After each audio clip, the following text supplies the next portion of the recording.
વાલીજનોનું શાળા પરિવાર વતી હું હાર્દિક સ્વાગત કરું છું. આ પ્રથમ વાલી મીટિંગ છે. આમ તો ઘણું બધું વાત ઘણા બધા કરવાના છે, પણ બહુ લાંબુ નહીં કરતા હું પહેલી શરૂઆત હું કરીશ.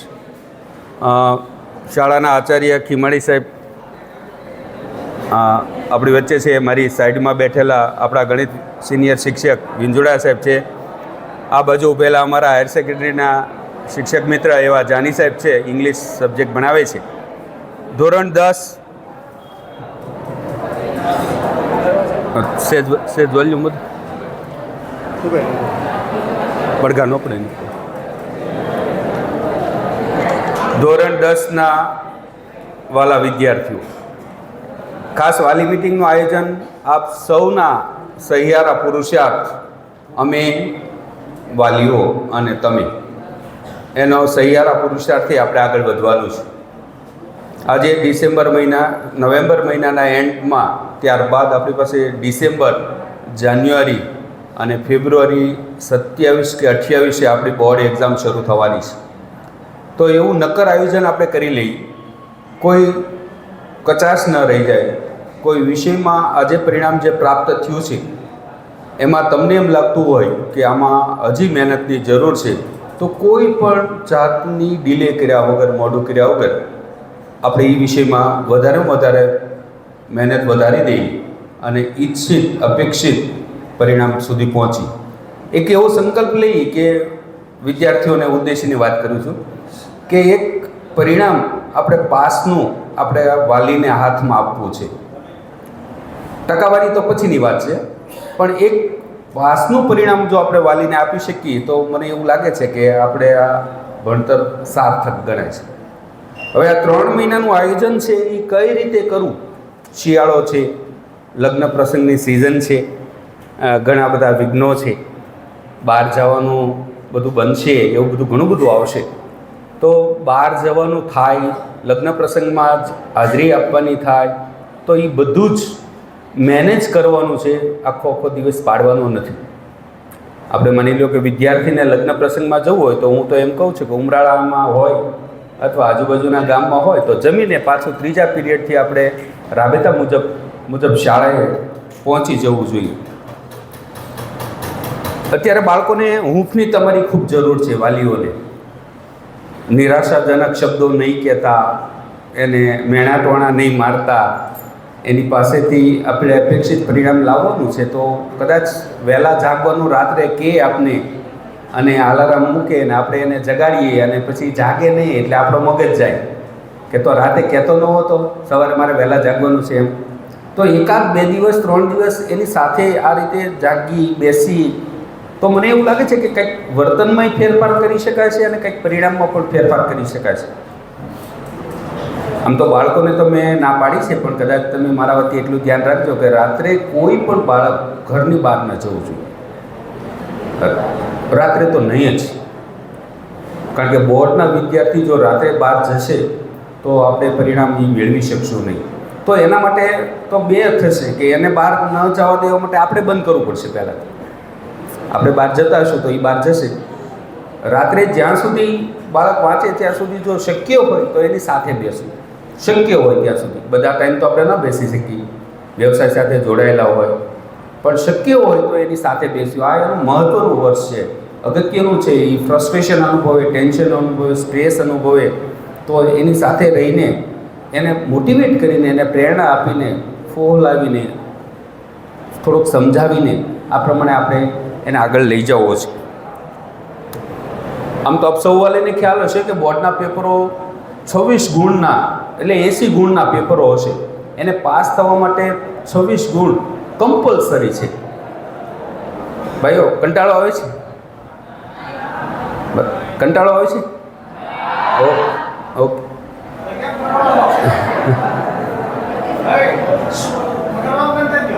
કારણ કે થોડીક વાત તો થોડીક લાગશે એમાં. તમને જે બાબતની ખ્યાલ છે એ વાલીને કદાચ ખ્યાલ ના હોય. એટલે 80 ગુણના પેપરની અંદર એને 26 ગુણ બધા વિષયોની અંદર પ્રાપ્ત કરવા પડશે પાસ થવા માટે. એટલે એવું આયોજન તો થવું જોઈએ કે કોઈ પણ અઘરો વિષય હોય તો પણ આપણે 26 માર્કે પહોંચી જઈએ. બાળકોને તો અમે વર્ગખંડની અંદર કહીએ છીએ અને ટાર્ગેટ ઉપર જઈએ છીએ. થોડુંક ટાર્ગેટ લેતા તો શીખવું પડશે આ સમયમાં, કારણ કે હાવ ટાર્ગેટ વગરનું કામ કરવું તો મને એવું નથી લાગતું કે આપણે ત્યાં પહોંચી શકીએ. અમે બધા વિદ્યાર્થીને અમે બધાએ ટાર્ગેટ આપી દીધા છે કે હવે નેક્સ્ટ પરીક્ષામાં તમારે અહીંયા સુધી પહોંચવાનો પ્રયત્ન પૂરજોશમાં કરવાનો, હાર્ડવર્ક કરો, સાથે સ્માર્ટ વર્ક પણ કરવાનું છે. ત્રીજી બાબત એવી છે કે વહેલા મનોવિજ્ઞાન એવું કહે છે કે જો વહેલા બાળક જાગશે તો એની યાદશક્તિ ખૂબ શાર્પ બનશે, ખૂબ તેજ એના ચહેરા પર દેખાશે. મને તો ખ્યાલ નથી શિડ્યુલની અંદર અમે બાળકોને એવું કહીએ છીએ વર્ગખંડની અંદર કે મોડામાં મોડું તમારે 11 વાગ્યા સુધી વાંચન, લેખન, ગણન હોવું જોઈએ અને 5:30-6 તમે ફ્રેશ થઈને વાંચતા હોવા જોઈએ. હવે આ ટાઈમ ટેબલ એટલે કે 6 કલાકની ઊંઘ છે એ પૂરતી છે, સફિશિયન્ટ છે, ઇનફ છે. તો જો હજી બાળક થોડોક લાંબો સમય સૂતા હોય 8-9 કલાક 10 કલાક તો થોડુંક એને આળસ ખંખેરીને વહેલા જાગવાનો પ્રયત્ન કરાવજો, સાથે બેસજો, એને જે કંઈ ભાવતું હોય એવું જમવાનું પણ આપજો, જેથી કરીને કદાચ આપણી વાતમાં એ આવે અને આપણે ઈચ્છિત પરિણામ સુધી પહોંચી શકાય. ત્રીજી બાબત છે કે તુલના ન કરવી કોઈની સાથે. ભગવાને બધાની બૌદ્ધિક ક્ષમતા અલગ અલગ આપેલી હોય છે. કોઈ બાળક બહુ બ્રિલિયન્ટ હોય, એનો ગ્રાસ્પિંગ પાવર સારો હોય, એક વખત વાંચે યાદ રહી જતું હોય, મેમરી પણ સારી હોય, લખાણ પણ સારું હોય, તો એવા બાળકની તુલના જે શિક્ષણમાં થોડોક વિમુખ હોય, ઓછો રસ પડતો હોય, એમ ન કહી શકાય કે એની બુદ્ધિ ક્ષમતા ઓછી છે, કારણ કે આ તો બધી એન્ડ્રોઈડ વર્ઝન છે. એટલે કોઈ પણ સિસ્ટમ ઓપરેટ કરી શકતા હોય, પણ એની સાથે તુલના ન કરો, એને નાસીપાસ ન કરો, એને હતાશ નહીં કરો, તુલના નહીં કરવાની. તુલના કરશો તો કદાચ એને અઘરું લાગે, ન ગમે, આપણે વાત ન સમજાય, અથવા તો આપણે જે કહેવા માગીએ છીએ એના વિપરીત અસર થાય, એવું પણ ન કરવું. આજે આપણે શાળાની અંદર સેમિનાર હતો આગળના અભ્યાસ વિશે. આ લોકો ત્યાંથી 10મા વાળા આવ્યા છે, એટલે એને પણ એ 10 પછી શું એવું માર્ગદર્શન પણ આજે પ્રોવાઈડ કરવામાં આવ્યું છે, પૂરું પાડવામાં આવ્યું છે. આપણા માટે એક બહુ સરસ છે કે પ્રલોભનવાળી સ્કીમો આપણે વાલીઓ આપતા હોય છે કે ભાઈ 10મામાં તું એટલા ટકા લાય તો હું તને મોબાઈલ લાવી આપીશ, સાયકલ લાવી આપીશ, આમ કરી દઈશ, તેમ કરી દઈશ. આવી સ્કીમો ન આપતા મહેરબાની કરીને. મતલબ કે એવું છે કે એ સ્કીમ અને એનો ઉત્સાહ, એને સ્કીમ તરફ રસ છે પણ એ પરિણામ તરફ એને રસ નથી. એને સ્કીમ ગમશે, તમારી સ્કીમ છે એ ખૂબ સારી રીતે એમ કહેશે કે મારે આવું કરવું છે એમ. સ્કીમ કરતાં એને એવું માર્ગદર્શન આપો કે જીવનમાં આ સ્ટ્રીમમાં જવાથી લાઈફ આપણી શું બનશે, આ સ્ટ્રીમમાં જવાથી આપણું લાઈફ કેવી બનશે, આ સ્ટ્રીમમાં જવાથી કારકિર્દીનું ઘડતર કેવી રીતે થશે. તો એ બહુ ઈચ્છનીય છે. એટલે સ્કીમ એ મને નથી લાગતું કે આપણે એને આપવી જોઈએ અત્યારે. અને છેલ્લે વાત કરી દઉં છું, કારણ કે ઘણા બધાને અહીંયા વાત કરવાની છે. તો અમુક પેપર સોલ્યુશન આમ તો મોટાભાગના વિદ્યાર્થીને કાલે આપણે પ્રોવાઈડ કરી દીધા છે, ગાલા અસાઇનમેન્ટ પેપરો. તો બહુ જાડું અસાઇનમેન્ટ છે, બધા વિષયના 5-5 પેપરો છે. મેક્ઝિમમ પેપર સોલ્વ કરશે એટલું ઈચ્છિત પરિણામ આપણે પ્રાપ્ત કરી શકશું. બસ મારી વાતને અહીંયા રાખું છું. આગળની વાત હું જાની સાહેબને કહું કે તે થોડીક વાત આપણી સાથે કરે. બોલીએ. સહી લેવલ કેમ કરવું? સહી લેવલ સહી વાલીનું સહી.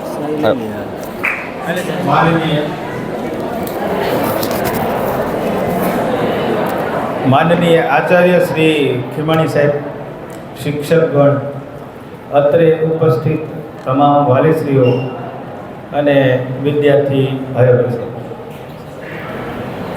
આમાં અમુક ચહેરા તો મને એવા દેખાય છે કે એ મારી પાસે ભણી ગયા હોય, વાલીના વાલી. છેલ્લા 28 વર્ષથી અહીંયા હું સર્વિસ કરું છું, એટલે તમારામાં બેઠેલા ઘણા ચહેરાઓ છે તો પરિચિત છે, એ પણ મારી પાસે ભણી ગયા છે. એના છોકરાઓને અમે અત્યારે ભણાવીએ છીએ. અંગ્રેજીમાં એક કહેવત છે, કે if you have failed to plan you are planning to fail. એટલે કે તમે જો આયોજન કરવામાં નિષ્ફળ જશો તો આગળ તમને કોઈ દિવસ સફળતા મળશે નહીં.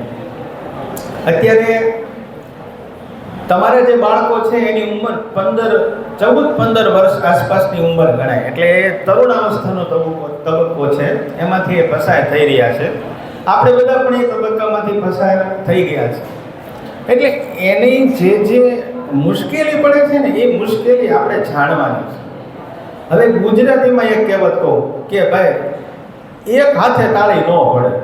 આ તમને બોલાવવાનું મેઇન કારણ આ છે કે આપણે બે હાથે તાળી પાડવાની છે, એક હાથે તાળી પડે નહીં. અમારાથી શક્ય તમામ પ્રયત્નો અમે અહીંયા કરીએ છીએ. જે વિદ્યાર્થી નબળા હોય એને અલગ રીતે ભણાવીએ, હોશિયાર હોય એને વધારે માર્ક આવે એવા પ્રયત્ન કરીએ. એ અમારા લેવલે તો અમે જે થાય છે તમામ પ્રયાસ કરીએ જ છીએ. પણ તમે શું કરી શકો એ માટે તમને બોલાવ્યા છે. મેઇન કારણ અહીંયા વાલી મિટિંગનું આ છે. ઘણા વાલીઓ આપણને એવું કહે, અમને અહીંયા આવીને એવું કે ભાઈ અમે તો આખો દિવસ કામ ધંધે વૈયા ગયા હોઈએ અને અમે નથી કરી શકતા એટલે તો તમને હોપ્યા છે. વાત એ સાચી છે તમારી, એમાં ના નથી. પણ તમે કાંઈ ન કરી શકો એટલું તો કરી શકો ને કે રાત્રે 2 કલાક તમારું સંતાન વાંચવા બેસે છે કે નહીં ખાલી તમે ઓબ્ઝર્વ કરી શકો, જોઈ શકો, એટલું તો કરી શકો ને. દિવસે અમારી જવાબદારી છે, 11 થી 5 સ્કૂલમાં અમારી જવાબદારી છે, અમે કરવાના છીએ. તો ઘરે તમારી જવાબદારી શું એ ખાસ તમને વાત આજ કરવાની છે. તો પહેલી જવાબદારી એ છે કે તમે આજે પરિણામ આપ્યું બાળકને, તમારા છોકરાઓનું આજ પરિણામ હતું 6 માસિક પરીક્ષાનું, એ તમે ઘરે જઈને જોવો, એને પૂછો કે કયા વિષયમાં તારું કામ નબળું છે, લાય મને જોવા દે. આટલું તો કરી શકીએ આપણે બધા. હું એક વાલી છું, મારો દીકરો દીકરી પણ ભણે છે. તો પરિણામ આવે તો આપણે જોઈએ, અને જોયા પછી તમને એમ લાગે કે ભાઈ ગણિત વિજ્ઞાનમાં મારો બાળક નબળો છે, તો તમારા બાળકને પૂછો કે તમારા ગણિત વિજ્ઞાનના શિક્ષક કોણ, અહીંયા આવો, એને મળો, આજે મળી શકો છો. અને પછી પણ ક્યારેક આપણે આ બાજુથી નીકળ્યા હોઈએ તો અહીંયા આવી અને સહેજ પૂછી શકાય. આને 2 હાથે તાળી પાડી કહેવાય. આપણે કાંઈ કરી શકવાના નથી, તમે કાંઈ કરી શકવાના નથી, તમે ભણાવી નથી શકવાના, તમે ભણાવવાલક્ષી માર્ગદર્શન નથી આપી શકવાના, એમને ખ્યાલ છે. પણ એટલું એટલીસ્ટ કરો ને તો બાળકને એમ થાય કે મારા મમ્મી પપ્પા મારામાં રસ લે છે, મારા મમ્મી પપ્પા મારી પ્રગતિ તપાસે છે. એને એક મનમાં એવું આશ્વાસન રહે કે મારા પેરેન્ટ્સ મારી સાથે છે, મને હૂંફ આવે છે. તો તમે આજે પરિણામ જોઈ આવો અને કહો કે સાહેબ આમાં શું કરી શકાય, કેમ મારું બાળક છે એ આમાં ઓછા માર્ક આવ્યા છે, કેમ આમાં પાસ થયા છે, કેમ આમાં વધારે માર્ક મેળવી શકાય, અમે શું કરી શકીએ. તો અમને મજા આવે, તમને મજા આવે. આપણે ઘણીવાર અહીંથી નીકળતા હોઈએ છીએ, તાલુકા પંચાયતના કામે, મામલતદાર કચેરીના કામે, આ બાજુથી નીકળવાનું થાય, અમસ્તા આવો, આપણે ચા પાણી પીશું, અમસ્તા આવો, પણ નથી આવતા. તકલીફ એ છે. આજે તમે સંખ્યા જુઓ વિદ્યાર્થીઓની, તમે જાગૃત છો, તમે આવ્યા છો, હજી અડધા નથી આવ્યા. આ પરિસ્થિતિમાં આપણે કામ કરી અને પરિણામ મેળવવાનું છે. અને આ મીટિંગ કરવાનું કારણ એ કે 10મું ધોરણ છે ને બોર્ડ છે, એના પેપર અમે નથી જોતા, તમને બધાને ખ્યાલ છે. આ પેપર બોર્ડના છે, એટલે બોર્ડમાં જોવાય, અલગ રીતે જોવાય પેપર. 9મા ધોરણમાં હોય તો અમારા હાથમાં હોય કે થોડું ઘણું નબળું હોય તો આપણે એને અપ કરી શકીએ, 10મામાં સુધારો લાવશે એવી આશા એને પાસ. પણ હવે આ પરિણામ છે એમાં ગાડી અટકી તો અટકી અને ઉપડી તો ઉપડી. એટલે કહેવાનો મતલબ એ છે ટૂંકમાં કે થોડુંક આપણે ધ્યાન રાખવાનું છે, બસ બીજું કાંઈ નથી કરવાનું. કે ભાઈ ઘરે આવીને મારો બાળક શું કરે છે, રાત્રે આપણે 2 કલાક એને બેસાડીએ, આપણે ધ્યાન રાખીએ, બેટા વાંચે છો, સરસ, તને કંઈ તકલીફ છે તો કે, સ્કૂલમાં કેમ ચાલે છે, તને કયા વિષયમાં રસ નથી પડતો, આપણે શું કરવું છે, આવું એને પૂછતા. એટલે બાળકને આશ્વાસન ચોક્કસ મળશે. મોબાઈલની ફરિયાદ તો મોટા ભાગના વાલીઓની છે કે ભાઈ મોબાઈલ અમે ના પાડીએ પણ તો અમે અહીંથી એક ચોખવટ કરીએ છીએ, અમે મોબાઈલમાં કોઈ લેસન આપતા નથી. એટલે તમને કોઈ વિદ્યાર્થી ઘરે એમ કહેતો હોય કે અમને લેસન આપ્યું છે ને અમારે લખવાનું છે, તો એ ખોટી વાત છે. સૂચના મોકલીએ કે ભાઈ આવતીકાલે વાલી મીટિંગ છે તો બધા હાજર રહેવું, એવી સૂચના મોકલીએ. આ મોબાઈલનું જે આપણે ગ્રુપ બનાવ્યું છે સ્કૂલનું, એ સૂચના આપવા માટે છે. ક્યારેક પરિણામ મૂક્યું હોય એમાં તો તમે જોઈ શકો કે ભાઈ ટેસ્ટમાં એને કેટલા માર્ક આવ્યા. બાકી ભણવાની કોઈ વાત મોબાઈલમાં કરતા નથી. એટલે એવું તમને કોઈ એમ કહેતું હોય આજે અમારે સાહેબે ભણવાનું મૂક્યું છે ને અમને મોબાઈલ આપો, તો આપો નહીં. આ 3 મહિના આપણે ખાલી ધ્યાન રાખવાનું છે. આમ તો 3 મહિના નહીં, 2-2.5 મહિના જ રહ્યા, કારણ કે આ વખતે ફેબ્રુઆરીના એન્ડમાં બોર્ડની પરીક્ષા શરૂ થાય છે. જનરલી માર્ચમાં શરૂ થતી હોય, આ વખતે થોડીક વહેલી શરૂ થાય છે. એટલે હવે જે સમય છે ને એ ક્રિટિકલ ટાઈમ કહેવાય આપણા બધા માટે. અત્યારે બહુ અગત્યનો સમય છે. અત્યાર સુધી જે કાંઈ નબળું રહ્યું સબળું રહ્યું એ કોણ છે એને ભૂલી જાઓ. પણ હવે આ 2-2.5 મહિના જો આપણે બધા ભેગા થઈ સહિયારા પ્રયાસથી જો પ્રયત્ન કરશું, એના ઉપર ફોકસ કરશું, તો આપણને ચોક્કસ સફળતા મળશે.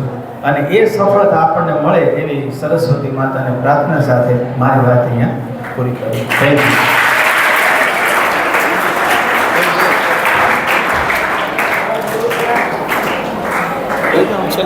છેલ્લા લેલો વિજય સાથે વિનંતી કરીશ આપણે માર્ગદર્શન.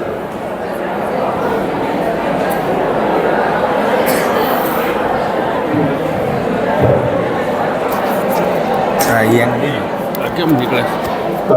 વિદ્યાર્થી મિત્રો, વાલી મિત્રો,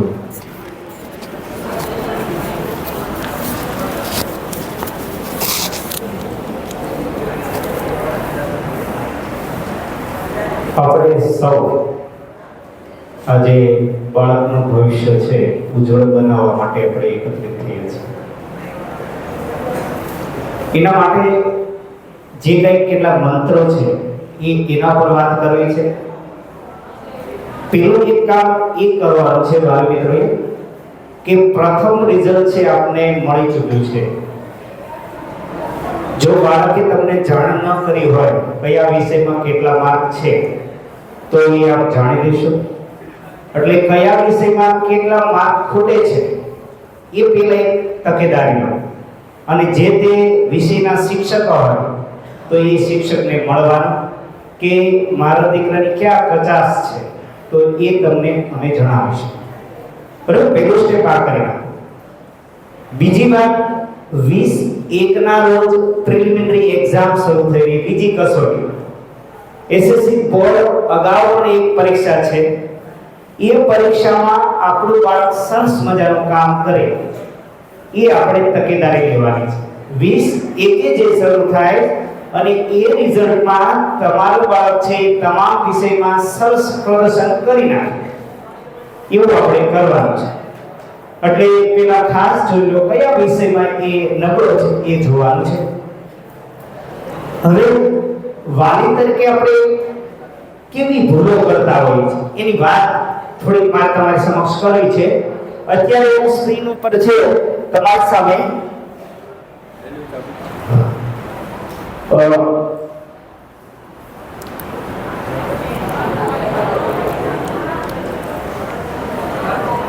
સર આજના વિદ્યાર્થી ખૂબ ટેલેન્ટેડ છે. ખૂબ દરેક બાળકમાં કોઈક ને કોઈ ક્ષમતા કે કોઈક ને કોઈ આવડ એનામાં છુપાયેલી છે. તો એના માટે આપણે સૌ જાગૃત થઈએ એ માટે એક પ્રયત્ન જો. એટલે એક ચિત્ર સરસ બતાવ્યું છે કે બાળક છે એ ઉડવા માંગે છે પણ આપણે શું કરીએ ઘણીવાર પાંખો કાપી નાખીએ છીએ. એને સ્વતંત્રતામાં ન પ્રવેશે એ જ પણ જોવાનું છે.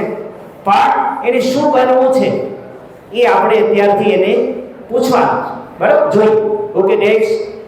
આદર્શ વિદ્યાર્થી શ્રી પવન સર્વોદય હાઈસ્કૂલ વર્ષોથી આ મહેનત કરતી આવી છે અને અહીંયાના ઘણા બાળકો ભાઈ છેલ્લે શાંતિ હોય મિત્રો, કારણ કે આ મહેનત કરી છે આની પાછળ સમજાવવા માટે. એટલે મિત્રો એમાં પણ સાથ સહકાર જોઈએ. ઓકે, સારું મિત્રો, નેક્સ્ટ, ચાલો બાળકનું ભવિષ્ય ઉજ્જવળ બનાવે. એમાં પેલી કચાશ ક્યાં છે આપણે? તો પહેલા આપણે જે વાક્ય આવે છે કે ભાઈ બાળકને સ્વીકારવું પડશે. ઘણીવાર શું કરીએ આપણે ભૂલ કરીએ છીએ. ભાઈ આ એક માઇક્રોફોન, મિત્રો આમાં એક માઇક્રોફોન ગોઠવણ વાળો ક્યાં છે વિદ્યાર્થી? આ દશેરાના દિવસે ગોળ ન દોડે એવું થાય છે, સમજે?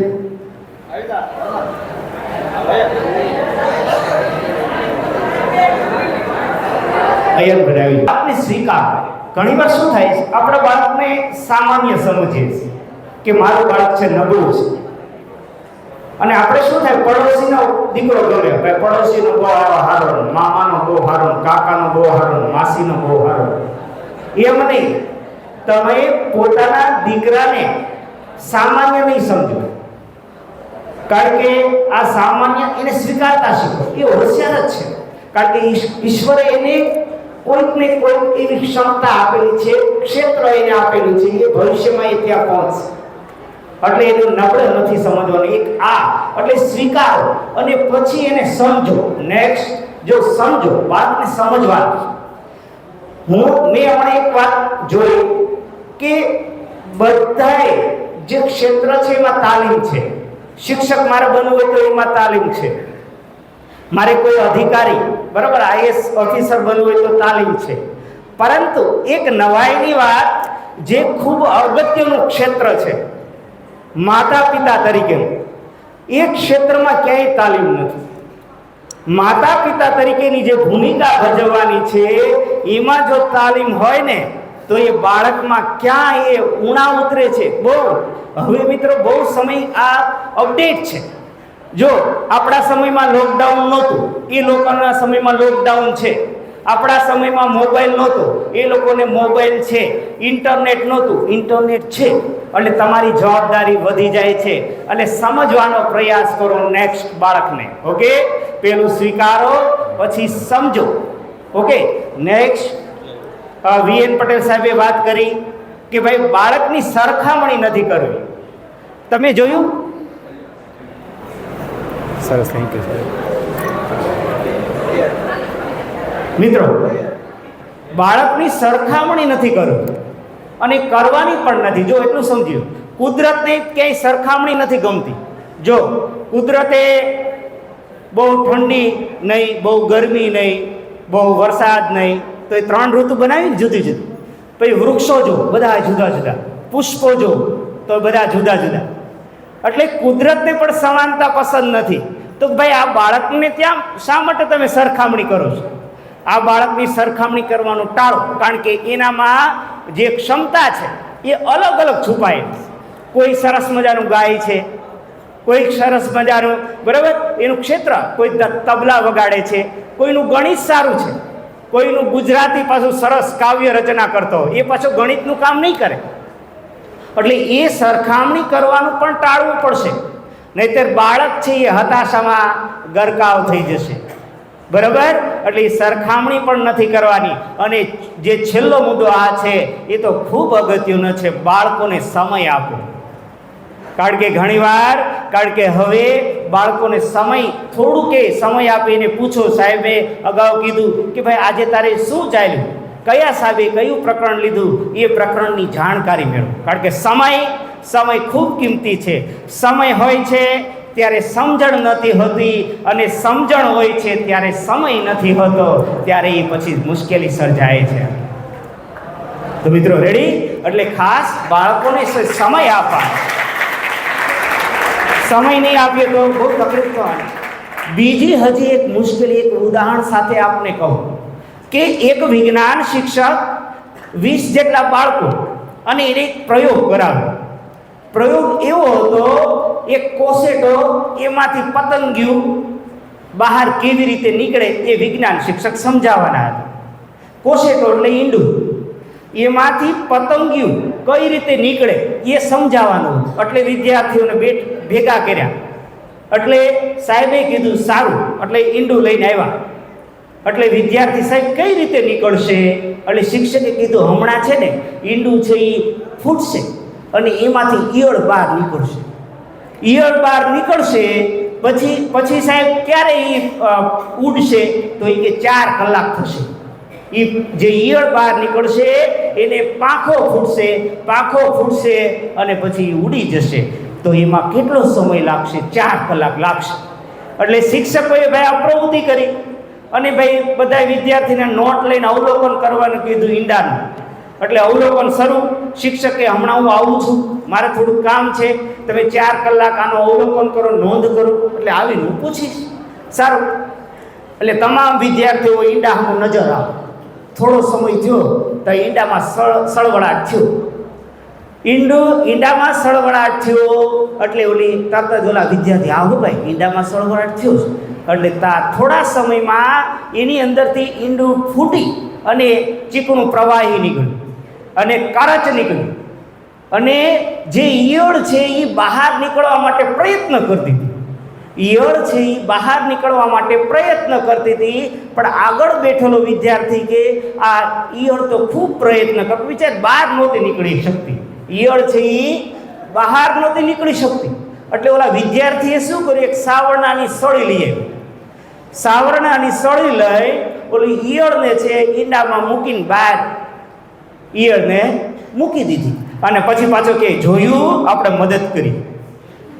પાછો વિદ્યાર્થી કે જોયું આપણે મદદ કરી. હવે થોડા સમય પછી શિક્ષક આવ્યા. એટલે શિક્ષકે દ્રશ્ય જોયું અને જોયું ને સમજી ગયા. શિક્ષક આવ્યા અને દ્રશ્ય જોયું એટલે સમજી ગયા. એ કે સાહેબ તમે કહેતા હતા ને 4 કલાક થઈ ગઈ, ઈયળમાંથી પતંગિયું કાં ન બન્યું? તા શિક્ષકે હવે નહીં બને. એ કે કાં સાહેબ તમે કીધું 4 કલાક? હા એ બને, પણ કે જ્યારે ઈયળ નીકળવા માટે એને જે સંઘર્ષ કરવાનો હતો એ સંઘર્ષ તમે કરવા દીધો નહીં.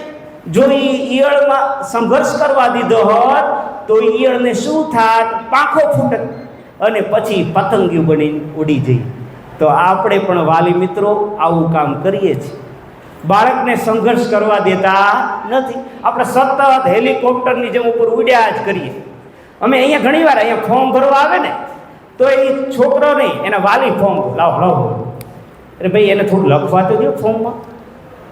આ બધાય પ્રયત્ન બાળકને સંઘર્ષ કરતા શીખવાડવા પડશે. એટલે હું આવી ગયો એમાં. બરાબર? આપણે સૌ આપણા દીકરાઓને સંઘર્ષ માટે પ્રેરિત નથી કરતા, સીધું સગવડતા આપી દઈએ. બીજી મેં એક એ પણ મુશ્કેલી જોઈ કે આપણે પાન માવો જો ખાતા હોઈએ તો આપણા બાળકને લેવા મોકલીએ છીએ માવો. હવે એ બાળકને કયો પ્રભાવ પડે કે ભાઈ આ માવો જે લેવા જાય અને થોડુંક એ પણ ચાખતો આવે અને એને ટેવ પડે. તો આવું કામ નહીં કરીએ એની હું એક તકેદારી આપી દઉં. આખા વિશ્વ લેવલે 60 લાખ લોકો આ વ્યસનથી મૃત્યુ પામે છે. એમાં ભારત છે પ્રથમ ક્રમાંકે છે. 9 લાખ લોકો વ્યસનથી મૃત્યુ પામે છે. એટલે મિત્રો ખાસ વ્યસનમાં પણ આપણું બાળક છે ગરકાવ ન થઈ જાય એ પણ તમારે ધ્યાન રાખવાનું છે. અને મોબાઈલની પણ તકેદારી રાખો, કારણ કે આ બાળક છે તરુણ અવસ્થામાં છે. તો એ કઈ વસ્તુ જોઈ છે એની પણ એક તકેદારી રાખો. તો મિત્રો ખાસ આ વાત સાથે અહીંયા વાત વિરમું છું. Thank you. બાળકોને તો અમારે ઓછું જેટલું બોલીએ એટલું ઓછું છે, કારણ કે અમારા અવાજથી એ સુપરિચિત છે. હવે એકલો એક અવાજ સાંભળવા એના કાન ટેવાયેલા પણ નથી. અને કાં તો આઈધર એવું લાગે છે કે જે ડિસાઇડેડ એવું નક્કી કરી લીધું છે કે આપણે બોર્ડની પરીક્ષામાં પાસ જ છે. આવું જ્યારે વેમ આવશે બાળકો ત્યારે આપણે મુશ્કેલી થોડી સર્જાશે. એટલે હજી પણ મોડું નથી. It is never start too late કે છે એ કહેવત. ત્યારે શરૂઆતમાં મોટા ન પડવું, પહેલી તકે જાગી જઈ અને જે કંઈ માહિતી આપવામાં આવી છે એને ગ્રાહ્ય કરીને આપણા વિકાસ માટે છે, આપણી સફળતા માટે છે, એના આદર્શ માટે હું વિનંતી કરીશ આપણા આચાર્ય ગણેશ સાહેબને કે તમને માર્ગદર્શન.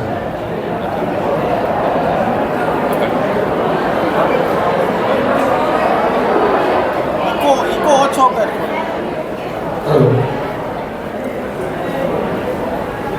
નમસ્કાર.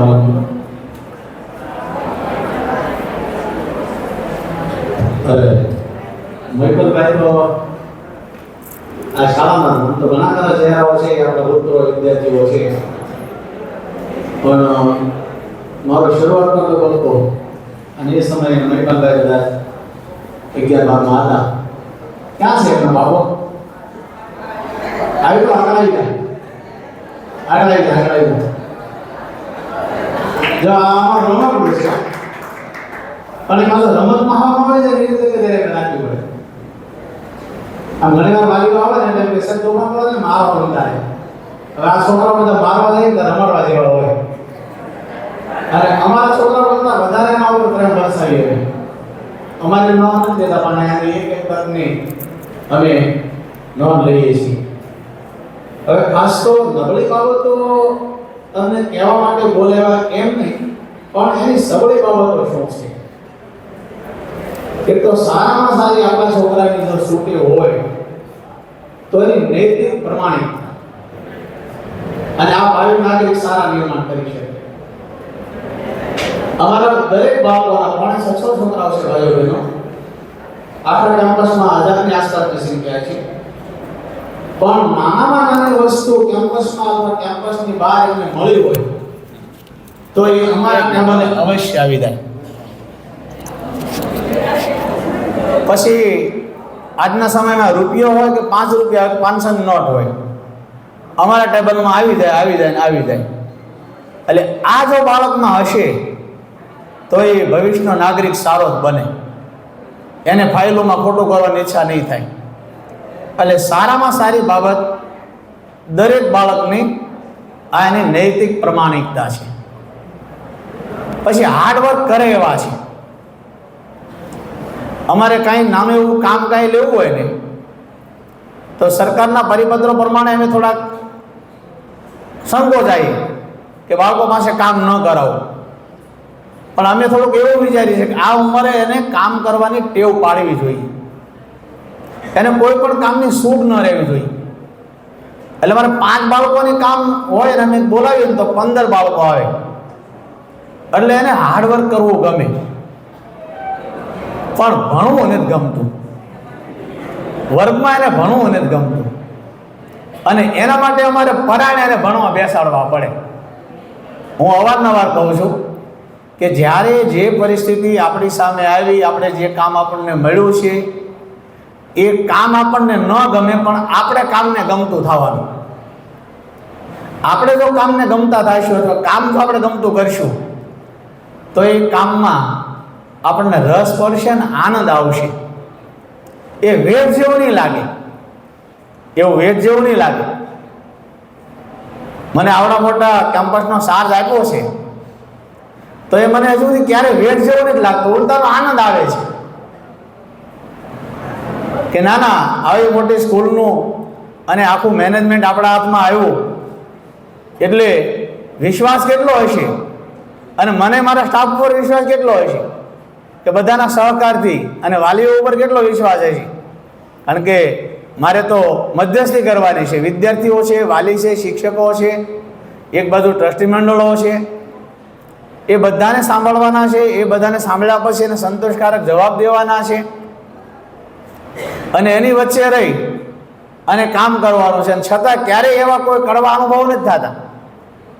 અને એની પાછળનું કારણ એ છે કે અહીંના વાલી છે એ બધા જાગૃત છે અને સપોર્ટમાં છે.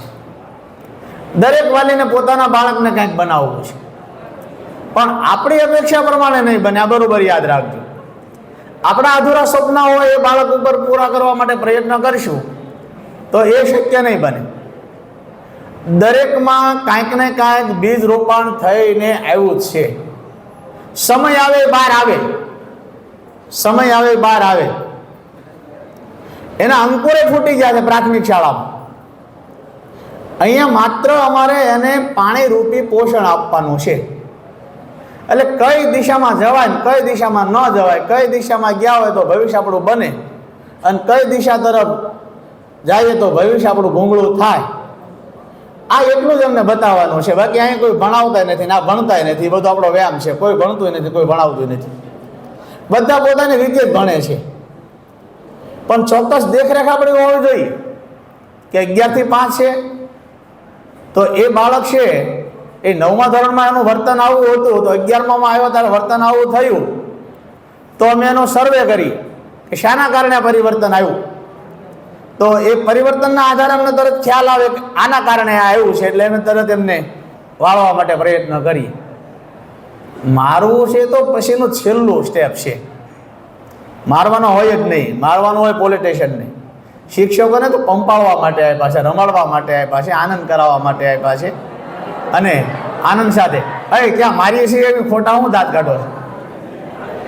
એ તો પછી તમને 3 વાર કહીએ છતાં ન માનો તો ક્યારેક ક્યારેક તો પછી માય મારે ઘરે હે. અને બાપા જ્યારે આંખ કાઢે ને તો આપણે માના ખોળામાં દોડીને ભાગી જાય. એમ પછી તમારે મા તરીકે કામ કરતા હોય, અમે ખોળામાં પાછા લેતા હોય. કારણ કે તમારા વાલી આવીને અહીંયા કતરાને મારવા પ્રયત્ન કરે ને ત્યારે અમે પાછા ચડે લઈ હે. એટલે ખૂબ સહકારથી આપણે શાળાને 60 વર્ષ પૂરા થવા આવ્યા છે. એક જ ધારો આપણો પ્રવાહ જે છે એ એમને જળવાઈ રહ્યો છે. ઓલા સમયમાં આવું હતું, આ સમયમાં આવું હતું, એ સમયે તો બધું આવવાનું છે. પણ એની વચ્ચે આપણે જે ટકી રહ્યા છીએ એની પાછળનું કારણ આપણા સૌની જાગૃતતા. અમે શિક્ષકોથી લઈ અને મંડળના રાખેલા કર્મચારીઓથી લઈ લગભગ 20 જણા કામ કરીએ છીએ. પણ એ કામ માત્ર 11 વાગે આવીને 5 વાગે વયા જાય એ લક્ષ્યમાં નથી રહેતા.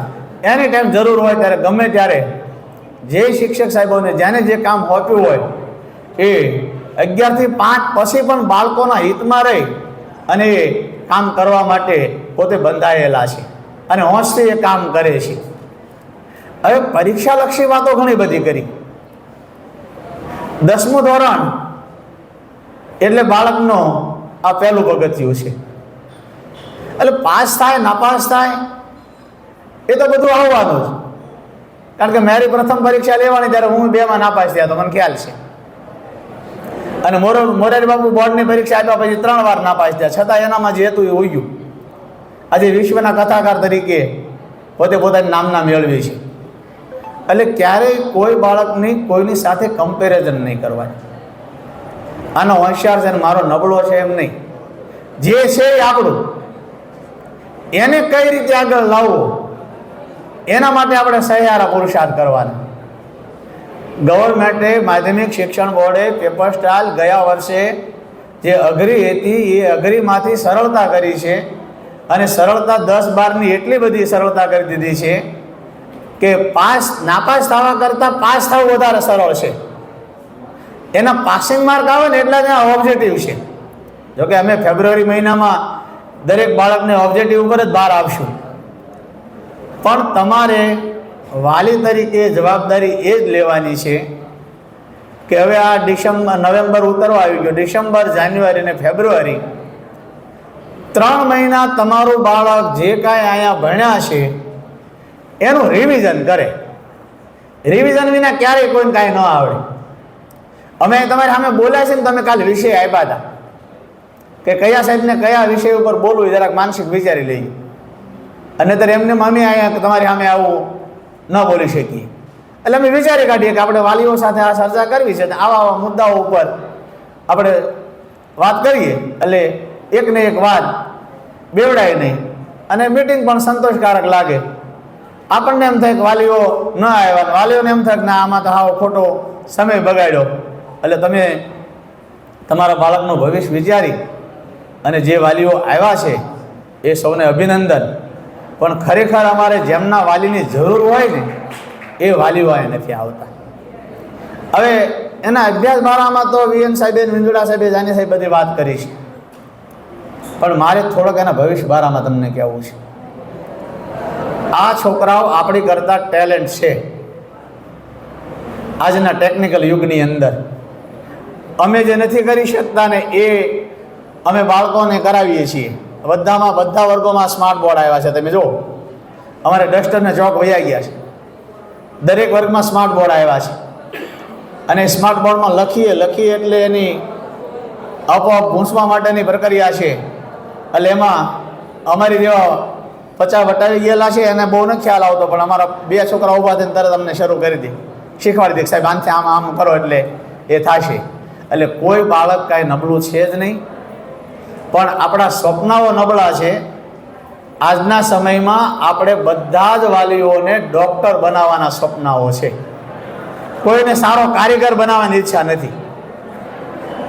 અને ડૉક્ટર બનાવવાની હરોળમાં આપણે બાળકને એટલું ભારણ આપીએ છીએ, જોકે આપણે તો અહીંયા ખુલ્લા આકાશમાં ઉડીએ છીએ, આપણે કાંઈ એવું ભારણ આપતા નથી, પણ નગર મહાનગરમાં એમાંય જાગૃત વાલીઓ જે છે એ માતાઓ કદાચ બાળક 9માની પરીક્ષા આપે ને 10મામાં આવે ત્યાંથી તે સગાવાલામાં બધે જવાનું બંધ કરી દે છે. પણ અમે તો એમ કહીએ છીએ કે 10મામાં હોય 12મામાં હોય એને વેકેશન 20 દિવસનો હું લેવા આપ્યું છે, કારણ કે આરોગ્યમાં સામાજિકતા લાવવી પડશે ને. વેકેશન એને પિકનિક સ્થળોમાં ક્યાંક જાય, મામા મોસાળમાં જાય, માસી ફઈમાં જાય, તો એ સામાજિક બનશે, અને સામાજિક બનશે તો જ આપણે સમાજ ટકશે. એના માટે આ વેકેશનો છે. પણ આપણે એમ કે માસ્તરોને આનંદ કરવા માટે બિલકુલ નહીં, અમે વેકેશનમાં કંટાળી દઈએ છોકરાઓ વિના. પણ આપણને જે ગવર્મેન્ટે આપ્યા છે, ગવર્મેન્ટના રૂલ્સ પ્રમાણે આપણે કરવું પડે. ને આ વર્ષે તો ગવર્મેન્ટ એટલી સ્ટ્રિક્ટ થઈ છે કે સેલ્ફ ફાઇનાન્સવાળા જે શાળાઓ દિવાળી પછી 5 દિવસે શરૂ કરી દીધી હતી, અને એ શાળાઓમાં સારી સારી ભાવનગરની નામાંકિત શાળાઓમાં રેડ પાડી અને એને લાખો રૂપિયાના દંડ કર્યા છે કે તમે વેકેશનમાં શાળા શું લે ચાલુ રાખો છો. એટલે એને બચાવવા માટે ઘણા બધા પ્રયત્નો કર્યા છે. એટલે વેકેશન છે શિક્ષણ શાસ્ત્રીઓએ બાળકને લક્ષ્યમાં રાખીને બધું કર્યું હોય, અને એ એટલા માટે કર્યું હોય કે માત્ર ચોપડીમાં તાજમહેલ ભણે એમ નહીં, પણ એનો સમય હોય, વાલી સાથે પિકનિકમાં જાય, ત્યાં પ્રત્યક્ષ તાજમહેલ જોવે, ગિરનારનો પર્વત ચડે, મામાના ઘરે જાય, મામા માસીને ઓળખે, અને ભવિષ્યમાં જ્યારે નાગરિક બને ત્યારે ક્યાં કેવા સંબંધો કેવી રીતે નિભાવવા, આ બધું જ કામ એ કરતા શીખે, એના માટેના વેકેશનો છે. એટલે વેકેશનમાં વેકેશનની રીતે એમને રહેવા દો, શાળાના સમયે શાળાની રીતે રહેવા દો. ઘરે આવે ત્યારે પાછી તમારી એટલી જાગૃતતા છે, તમારી એટલી જવાબદારી છે. અને મોબાઈલનો પ્રશ્ન જેમ તમારે છે એમ અમારા બાળકો માટે અમને સતાવે છે, પણ બને એટલા એનો ઉપયોગ કરે, દુરુપયોગ ન કરે, એને તકેદારી રાખવી. એમાં ઉમરાળામાં સગવડતા એવી કરી દીધી છે ગ્રામ પંચાયતે વાઈફાઈની. મેં તો ધર્મેન્દ્રભાઈને કીધું કે સાહેબ તમારી આ વ્યવસ્થા સારી છે, પણ આ બાળકો એનો દુરુપયોગ કરે છે. કારણ કે 5-5 ને 10-10ના ટોળામાં રાત્રે વાઈફાઈનો ઉપયોગ કરી અને 12 વાગ્યા સુધી 12માનો 10માનો વિદ્યાર્થી 12 વાગ્યા સુધી એ દુરુપયોગ કરતા હોય, તો મને લાગે છે કે વહેલી તકે આ સગવડતાઓ છે એ હંકેલી લેવાય. કારણ કે એ બાળક એમાંથી કાંઈ શીખતો હોય તો બરાબર છે, અને આ ટેકનિકલ જો શીખશે તો એની ડિમાન્ડ સામેલી થશે, સામેલી મોટામાં કે પૈસા આપશે. અમારે એક પંખો બંધ પડ્યો હોય ને તો એ કારીગરને બોલાવીએ ને એટલે પંખાને રિપેર કરી અને જે કંઈ થોડું ઘણું કરે એટલે ઉતરે એટલે તારે કહીએ કે તારું બિલ શું થાય છે કે સાહેબ 150 રૂપિયા. પેલા સંસ્થા છે, શાળામાં છે, તમે ભણી ગયેલા અહીંયા છો? ના ના અમારે એસોસિએશન છે, 150 રૂપિયા જ. બોલો, એ આવા 5 પંખા હારા કરી આવે એટલે રોજીરોટી તો બધાને મળવાની છે, પણ વિશેષ શું? જીવન તો બધા જીવવાના છે, પણ વિશેષ કાંઈક આપણે છાપ ઊભી થાય એવી રીતે આપણું જીવન બને, એના માટેના બાળકને અને તમને જગાડવા માટેના આ બધા પ્રયત્નો છે. આપણે બહુ સગવડતા વધારે પડતી આપી દીધી છે. અમે બધા અગવડતામાં ભણ્યા છીએ. હું 5, 6, 7 ધોરણ 3 ધોરણ હું 3 કિલોમીટર હાલીને ગયો ને હાલીને આવ્યો છું. યુરિયા ખાતરની થેલીમાં જાતો લઈ જતો, પુસ્તકને લઈને આવતો. 3 વર્ષ મહુવા બોર્ડિંગની અંદર ભાખરી ખાને કાઢ્યા છે. છોકરી ઘરેલી બનાવી દેતા, પણ 2-5 દી પગે એટલી. પછી નસીબ એટલા હતા કે બસ સ્ટેન્ડ નહોતું ગાળ્યું એટલે ટકી ગયા, અઠવાડિયું રોઈને એટલે ટકી ગયા. અત્યારે એમ થાય કે બહુ સારું થયું. કોલેજમાં 6 કિલોમીટર બપોરે ઉતરું 2 વાગે અને 6 કિલોમીટર હાલીને જાતો. આવી અગવડતામાં અમે ભણ્યા છીએ. આપણે આપણા બાળકને સગવડતા કરી આપી છે, પણ એ સગવડતાનો એ દુરુપયોગ તો નથી કરતા ને. મારે આજે જ પરિપત્ર આવ્યો છે ઓફિશિયલી કે લાયસન્સ વિનાના બાળકો એડમિશન લેતા હોય તો શાળા મંડળ, ટ્રસ્ટી મંડળ એના એડમિશન અટકાવો. 18 વર્ષથી નીચેના બાળકો આ વાહન ચલાવે છે ને એ વાહન બેફિકર ચલાવે છે અને એના નિર્દોષ એક્સિડન્ટનું બધું થાય છે, અને એના કારણે અમને એને ટ્રસ્ટી મંડળને પત્ર કર્યો કે આવા બાળકોને તમે એડમિશન જ ન આપો. છતાં સગવડતા માટે તમે આપો છો એ 1 કલાકના ટ્યુશનમાં બીજા 3 કલાક સાવ રખડે છે. ટ્યુશનમાં કલાક જાય છે, મને વાંધો નથી, ભલે જાય, પણ 7 થી 8 ટ્યુશન કર્યા પછી 9 થી 10, 10 થી 11, 2 કલાક તો એ સાવ ગામમાં રાઉન્ડ જ મારે છે. પણ એટલા ડાયા છે કે અમને જોવે એટલે ખાણા ખૂચાને એમ કે કાડાવડા થઈ જાય. કેટની બહાર હોય તો એ ડેલામાં બહાર નીકળે એટલે અંદર આવી જાય. એટલે એ અમારા માટે ઘણી બાબત છે સારી. પણ થોડીક આ પણ એક વાલી તરીકે દેખરેખ રાખો. ભલે વાહન એમને આપો, પણ એ વાહન મારે 2-3 છોકરાને ચાવીઓ લઈ લેવી પડે. ભાઈ 11 વાગે આવો ને એટલે ગાડીની ચાવી મને આપી દેવાની, અને 5 વાગે જાઓ ત્યારે ચાવી પાછી મારી પાસે લઈ જ જવાની. નહીતર એ મને ફરિયાદ એવી કરે, સાહેબ મારી ગાડી ડાયરેક્ટ કોક શરૂ કરીને વૈયા જાય. હું કહું ડાયરેક્ટ શરૂ કરીને કેવા જાય આપણે જોઈએ, ચાવી મને પગાડવાય. એટલે 2 છોકરાને ચાવી રીતે લીધી છે. એટલે અમારું ધ્યાન હોય ખરું દરેક જગ્યાએ. અને અહીંયા સ્થાનિક છે એટલે સ્થાનિક છે એટલે તો ધ્યાન રાત્રે પણ હોય. કારણ કે હું જ્યારે કોઈ શેરી બજારમાં નીકળ્યો હોય તો સમજી લેવાનું હું માત્ર રાઉન્ડ મારવા નીકળ્યો. ઓબ્ઝર્વ કરે ક્યાં બાળકો ક્યાં છે એ જોવા માટે જ નીકળું.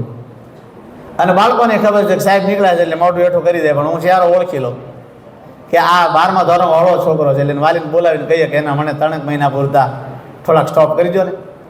વાલી સમજાઈ દે અને બની કરી દીધા. એટલે વાલી તરીકે તમારે પણ થોડાક જાગૃત થવું પડશે. પાસ થવું સરળ છે, નાપાસ થવું અઘરું છે. કારણ કે ઓબ્જેક્ટિવ એટલા બધા કરી દીધા છે કે માત્ર એને વાંચવાનું છે, પછી સામો જવાબ આપ્યો છે. વિકલ્પોમાં જવાબ આપ્યો છે, 3 જવાબમાંથી 1 જવાબ એને ગોતવાનો છે. હવે એના માટે જે અહીંયા ભણાવે ને એનું રિવિઝન ઘરે કરી જાય એટલે 26 માર્ક તો એને આરામથી આવી જાય છે. અને ખાસ કરીને માતાઓ જેટલામાં જાગૃત બનશે એટલા બાળક તમારો વધારે સક્રિય રહેશે. કમસે કમ એની તમે દેખરેખ રાખો. સાંજે આવે ત્યારે પૂછો કે ભાઈ આજ હું ભણ્યા. અમારી નબળી બાબત હોય, અમારી ક્યાંક ક્ષતિ હોય તો અમારું ધ્યાન દોરો. આવીને કહો કે સાહેબ તમે ગુજરાતી લ્યો છો, છોકરાની ફરિયાદ છે, તો અમે તો સજાગ થઈએ, પણ અમે પૂરા વિશ્વાસ સાથે જઈએ. કોઈ છોકરું ક્યારેય ફરિયાદ ન કરે એ રીતે જ વર્ગમાં માનસિક તૈયાર થઈને જઈએ. અને જેથી માનસિક તૈયાર ન હોય ને તે છોકરાને કહીએ કે આજ ભણવાની મજા નહીં આવે, નથી ભણવા, તમે તો લેશન કરો. એટલે એ રીતે આપણે સૌએ સહિયારો પુરુષાર્થ કરી અને આપણું પરિણામ છે એ ટકાવારીની દ્રષ્ટિએ ઉત્તમ આવે એના માટેના છે. પણ ભવિષ્યના એક સારા નાગરિક બને એવા સહિયારા પુરુષાર્થ સાથે આપણે બાળકનું ઘડતર કરીએ એ અપેક્ષાઓ સાથે વિશેષ કંઈ ના કહેતા સૌનો આભાર. વિનોદ સાહેબ.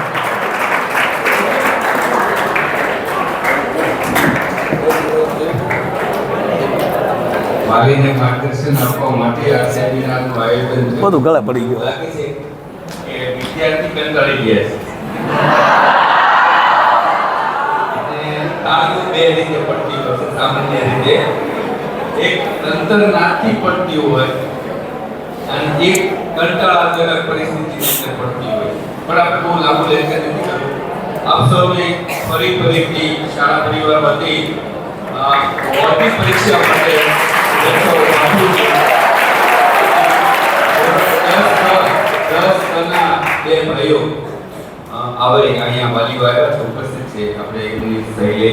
તમારું છોકરાનું પરિણામ બધા જોજો. એ પાછા આમ પાછો લઈ લેવાનું છે, પણ જોઈને સહી કરજો, હાથે ન કરી નાખે.